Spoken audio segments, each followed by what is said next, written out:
Welcome back, everybody. Today we're going to be seeing if Celine is actually as strong as people make her out to be. Is she strong? Is she weak? Let's find out.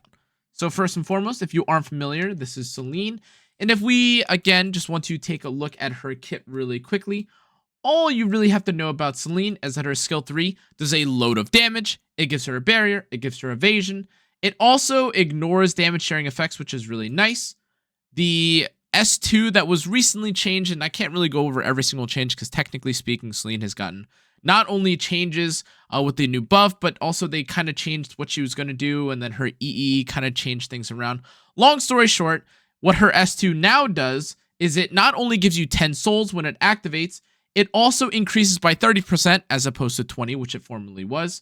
And she also dispels all debuffs from herself before doing a big single target nuke. Her S1 has recently been changed as well to now also provide her stealth if you do end up doing it. And in addition to this, her S2 has been changed or had been changed from originally being something like an EE, which gave her stealth prior to this. But now she just gets it by default, regardless of what EE you have. And it is a 2-turn stealth, which is going to be really impactful because not only will you now be able to S3 turn 1 while also remaining in stealth and not fearing for your life. If you S1 with her if you use her skill 1, it also provides you the ability to continue staying in stealth, and she is of course a really strong thief because of this. Now formerly, if you take a look at her stats, she has decent attack, decent speed, and decent crit chance as well, but a major kind of pain point of Celine is of course the fact that she is a thief and she can't have something like 25,000 HP. So because of the fact that she didn't have something like built-in adamant or proof of valor, or she didn't have some sort of immortality effect, she felt a little bit weak. She wasn't quite the same level as someone like Kayron, who could prevent himself from getting or going into lethal. And she, of course, was also targetable, but now that isn't the case, so I think that her kit now looks pretty promising. And again, if we just take a look at the new EEs, you can't read the bottom one, but it says increases the damage dealt by Thunderclap by 10%. Her S2 now increases the damage dealt by Blink by 10%, or it's basically the same thing that it was formerly, which it increases the amount of damage that you do with your S2 while also forcing the target of the S2 to be the highest attack target, while also changing her S2 or one of her S2 EEs was changed to now stun a target for 1 turn when using Blink, but you cannot control who that goes to. And of course, the 12% crit chance is really nice. Now, all of this to say that her kit and her stats are pretty decent, but let's talk about the actual game plan of Celine. Now, as you might have guessed, she is a more reactive character where if they end up using or if the enemy ends up using non-attack skills, Celine excels and is very good. That means in situations where you are fighting against sometimes things like Flan, if you're fighting against Death Dealer Ray, even ML Politis, in a lot of these cases, the intuition and the blink and the damage that you do is really impactful, pretty game-changing in fact. However, if we want to talk about the imprints of Celine and whether or not her imprints are really impactful, the answer is of course going to be yes, but kind of no, because unlike something like health on Blood Moon Haste, crit chance on some other DPSs, or effectiveness or effect resistance, Celine just gains more damage. And although damage is very impactful on Celine, to be honest with you, a lot of times you end up killing anyways. So if we move along or past the imprint, or I guess we should kind of address the fact that you also gain health percent, or you can give health percent as a team-wide imprint release. I do want to make mention that it is very rare for you not to use self-imprint on her concentration, but of course, gaining 10.8% HP to 3 targets could be very valuable, assuming that you're running an anti-cleave composition. But as I had mentioned before, if we move on to my personal build, a build that I'm going to be testing with Celine right now is a build where, since she is already kind of stealth, if you run her really fast, I'm predicting that you could end up punishing players for not hitting her or not taking an AoE character to kind of deal with her. 254 speed kind of puts you ahead of a lot of characters outside of some very fringe cleave characters. If you do end up, of course, being activated, her being 254 speed and gaining the 24% plus 30% from her S2 means that you get a 54% combat readiness push, which is kind of the equivalent to something like Flan. So even if you do end up getting pushed or if you do end up kind of competing with someone like Flan's S2 and Amelia S2 or even Brigitte S2, 254 speed is pretty good and cuts a lot of characters. And 3.7k attack with 281c damage also does have a decent amount of damage. And again, 11,000 bulk is nothing to scoff at. Again, however, I do like the Secret Art Storm Sword for her because it gives her an attack buff. And this paired alongside the additional blink damage and the highest attack is really nice. However, I do think that for my own build, I might end up messing around with something like the stun build because that sounds really funny and stunning a character sounds really, really annoying.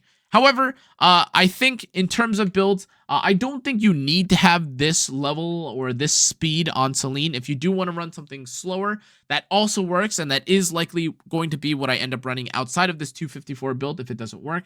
But on the topic of sets and builds, you'll probably notice that I have speed in pen set, and I do think that any variation plus pen set will likely be what the best in slot is for her. If you want to use something like destruction set, I understand. If you want to run something like triple set, like crit, immunity plus pen, that also works. If you want to run torrent, maybe that also works as well. A lot of builds, and especially the viability or the versatility of Celine, kind of shows itself, especially once you try to look at what her game plan and try to build a composition or a team around her kind of is. Ultimately, again, she just wants to have penetration set, and everything else is kind of neither here nor there. If you want to have a bit more health, you can even run health set. If you want to counter, by all means, you could definitely run that as well. But I think in terms of pure gear score, if you want to be fast, use speed and pen set. If you want to do maximum damage while being slow, use destruction alongside pen set. However, if we're talking about artifacts, I did mention that Secret Art Storm Sword is what I prefer, but there are definitely plenty of different artifacts that you could use in case if you don't have it. If you are doing something really freaky, you definitely could use something like Hostess of the Banquet and have ER on your Celine if you want to make sure you don't get stripped with your stealth. However, if you're doing something even goofier, like, I don't know, full damage, you could run something like Alexa's Basket and give yourself Gab. You can give yourself Wind Rider, but that doesn't really make sense because you're permanently stealth now. RNL is something that I've seen as well. Even Symbol of Unity or Portrait of the Savior are things that I've seen a lot of different Celines use. But I do want to kind of sell you a bit of an idea that you guys may be able to test for yourselves and see if it works, and that's Guide to a Decision. If you aren't familiar with what Guide to a Decision does, it gives you a barrier that you basically, at this point, wouldn't be able to break out of, especially because you have stealth. And because you're stealth, you can't be single targeted because, of course, you can't be targeted at all. But if you are going to AoE into Celine, Guide to a Decision's barrier is quite decent. It's 30% of the caster's max HP. So if you're running something like a 14 or 15,000 HP Celine, and you have stealth, and you have this barrier, you take half of the total AoE damage that you would take normally because you're stealth, and then that's paired alongside a barrier, so you may not even need effect resistance. You may not be able to get hit at all, which is what I suspect some people, especially in the JP server or some of the more niche builds for Celine, will build. But again, like I mentioned, she has plenty of artifacts. Even if you want to use Proof of Valor, that also works, but I suspect that a lot of you will end up using her own or damage artifacts to great success. On the topic of success, you're probably curious if this character is good in things like PvP or PvE, and the honest truth is that in PvE, not really. In Guild War and Arena, there are plenty of ways to make this character work, especially if you see that someone is going to be using a non-attack skill. However, as it stands right now, I have seen most people run non-attack skill users like ML Politis alongside Janua, or they pair ML Politis alongside characters like Karina, in which case it feels a little bit harder to play Celine, but with the new changes to her and her bulk and the damage and pretty much everything that they've added to her kit in terms of survivability, I do think that you may be able to use her even more. Celine doesn't do very poorly into Karina. I think Karina has virtually no chance of ever one-shotting a Celine, even from Splash. However, in terms of, I guess, best matchups, I think that Celine is really, really good into Death Dealer Ray, which is where I think her prowess in PvP will shine.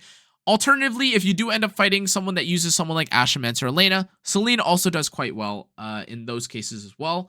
But I do suspect that she will be most popular right now in Arena and Guild War, where I think a lot of people will see the importance of a non-attack skill Punisher with ML Politis coming around.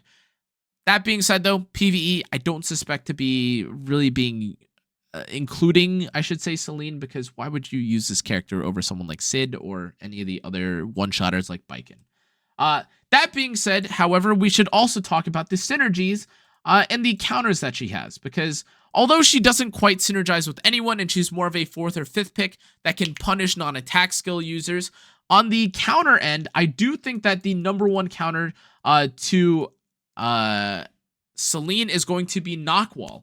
Now, outside of the fact that, of course, Knockwall counters pretty much anyone in the game, Knockwall specifically can seal Celine, and in that case, you aren't able to use your S2 intuition.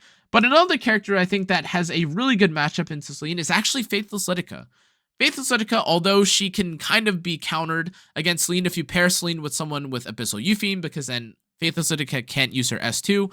You do give skill null when Faithless Lidica uses her skill 3, and this prevents most Celines from really being incentivized to be picked. #1, because, of course, what are you going to hit? It's not going to do anything. But #2, because you also give a combat readiness push to allies on your team. So unless if you are a faster Celine, like I had just mentioned before, even if you end up cutting, or even if your goal was to cut, if you have a Faithless Lidica that cuts you before or anyways because of the 25% combat readiness push on her skill 3, now you have an even more dead character, and it's of no use. On the front of counters, however, like I mentioned before, a character like Death Dealer Ray has a really, really tough time into Celine, because although you could argue that S2ing is sometimes helpful, if you do have a character like Spectre Tenebria or virtually any squishier-ish DPS paired alongside your Death Dealer Ray, the Celine is going to activate, proc, one-shot whoever your DPS is, unless if they have anti-crit or they have Janua's Immortality. Alternatively, if you are using a character like maybe Ran, if they are forced to press S2 and they don't have S3, if you are pairing yourself against characters like even Pera as well, it feels a little bit bad for a character like Pera to press S3, and then even though you have, of course, the escort from Pera, the damage from Celine is quite significant, and I've seen a number of Celines on full damage that have actually one-shot the Pera through the mitigation share from Celine, which is absolutely bonkers as well. Now, of course, all of this is to say that Celine is, of course, a reactive pick, so I don't know how impactful or how often you're going to be able to see Celine. I don't think she's a character that you're going to be able to just force no matter what, just because, again, she excels when the enemy team has non-attack skills, and that's good because she has clear counterplay and a clear strength.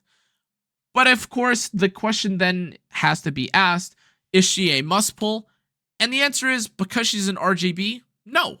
I think if you have her, feel free to build her, and I think she is going to have a lot of good matchups, especially in a meta that is kind of dominated by non-attack skill users like Laya or Death Dealer Ray. But unless if the enemy team already has a priority target that you are trying to one-shot like a Spectre Tenebria, or if you're trying to take the 50-50 gamble against, I don't know, a character like Aiden or Navy Captain Landy, both of which don't sound ideal, by the way, Celine is a character that has great uses, or has niche uses, I should say, but isn't so impactful that I would recommend, busting open her story summon and then pulling for her.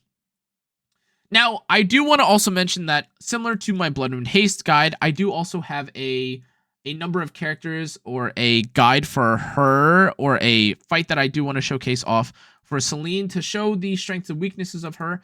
And the first that we're going to go into is the weakness. So, as you can see here, there is a Celine game where you would imagine that because there is an ML Politis here, Celine has really, really great value here. But actually, despite pushing back the Laya and then the ML Politis using skill 3, this Secret Art Storm actually ends up going into the ML Politis, mostly because it was on the stun artifact, or the stun EE, which is what I think a lot of people are going to use. But now you have a Celine who, despite being baited out, and despite there even being a Blood Moon Haste here, Janua kind of just cleans house.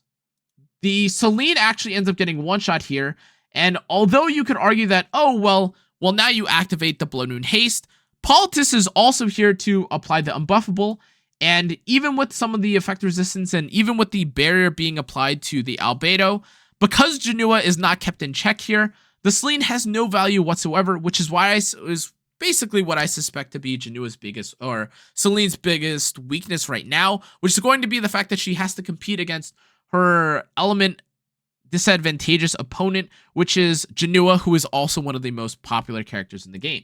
Now, of course, I could go through and show you how this match ends, but the honest truth is that it's basically just a Janua solo. Celine even comes back here, and to basically no one's surprise here, despite looking like an absolutely ridiculous 1v4 situation, and there literally being a character with evasion, a character that has like 30,000 HP, having one of the most OP ML5s now in the game and Moonlight Haste, and also having Albedo for mitigation, bing bang boom, all of the characters end up getting one shot. Celine, despite doing her job and one-shotting the ML Politis here, pretty much just gets one shot and kind of gets manhandled by the Janua, which is, in my opinion, the biggest weakness or one of the glaring weaknesses or flaws of Celine.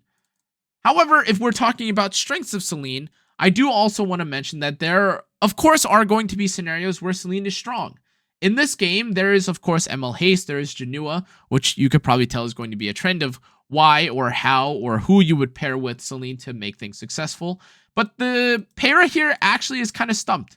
Despite using the skill 3 here and activating onto the Celine, she does go onto the Ravi, which doesn't quite activate the Karina here, but through one-shotting the DDR, which is high value here, actually, you're probably curious to whether or not the game ends out well. And the answer is it does actually end very well for Celine, despite Karina already being activated here.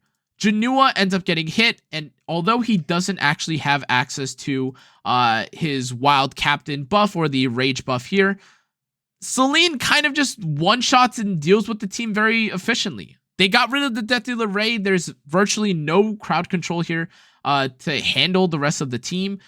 We stunned up the Para here with the A Tywin, and just the 1-for-1 of Celine for Death Dealer Ray, and even if Celine had ended up dying here, kind of just showcases how impactful a strategic nuke or a strategic 1-for-1 or I guess assassin can be, especially in a composition or especially in a meta that is dominated by high priority targets like Death Dealer Ray, who kind of sleep and disable your whole team.